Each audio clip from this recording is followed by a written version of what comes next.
गोकर्ण महाराज ने पूछा, पिताजी क्या बात है, आप रो रहे हैं? आदिदेव शर्मा ने कहा, क्या बताऊं, भगवान ने एक संतान दी, वो भी ऐसी निकल गई।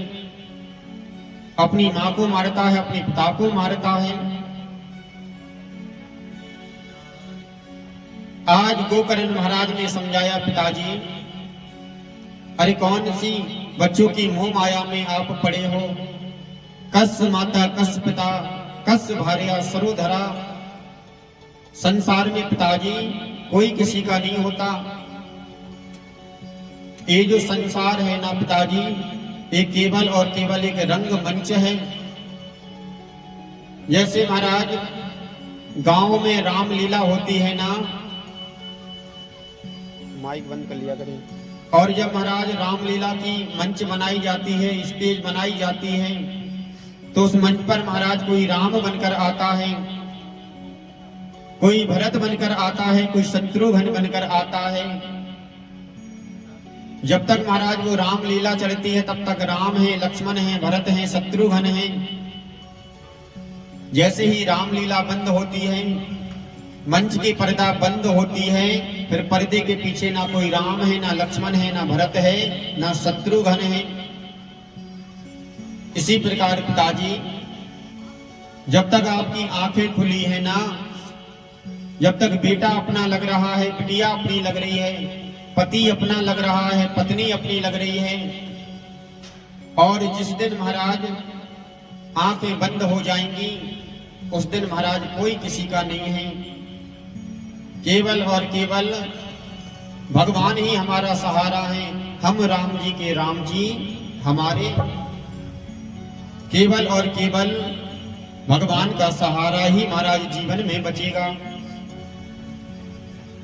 गोकर्ण महाराज ने समझाया, पिताजी आधा जीवन आपने बच्चों के मोह माया में खत्म कर दिया, थोड़ा सा जीवन बचा है।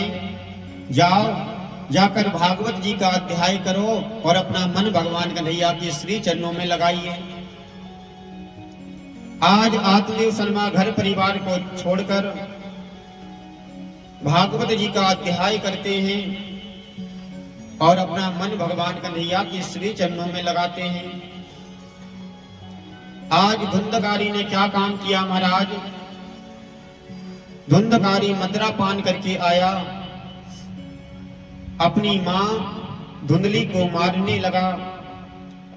धुंधली बेचारी जान बचाते हुए भागी, भागते भागते जंगल में पहुंच गई। एक कुआं के अंदर आज धुंधली गिरी और धुंधली की भी महाराज मृत्यु हो गई, मर गई धुंधली। आज महाराज गोकर्ण महाराज घर पर लौटकर आए। गोकर्ण महाराज ने सोचा, पिताजी थे तो घर को छोड़कर जंगल चले गए, मां को धुंधकारी ने मार दिया, अब घर में केवल और केवल मैं अकेला ही बचा हूं। अब लगता है कि तीसरा नंबर मेरा आने वाला है, और तीसरा नंबर मेरा आए इससे पहले मुझे कोई उपाय करना पड़ेगा, कुछ सोचना पड़ेगा। गोकर्ण महाराज ने हाथ जोड़ लिए, भैया मैं कुछ दिनों के लिए तीर्थ यात्रा करने के लिए जा रहा हूं और ये घर की जिम्मेदारी मैं तुम्हें सौंप कर जाता हूं, इस परिवार को तुम चलाना। आज गोकर्ण महाराज घर परिवार को छोड़कर तीर्थ यात्रा को चले गए। आज धुंधकारी महाराज अकेला ही घर के अंदर बचा। जब धुंधकारी अकेला घर के अंदर रहने लगा तो आज घर के अंदर महाराज धुंधकारी का मन नहीं लगता। तो धुंधकारी ने महाराज क्या काम किया?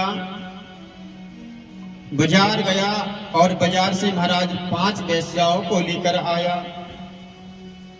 और 5 वेश्याओं के साथ में आज धुंधकारी रहने लगा।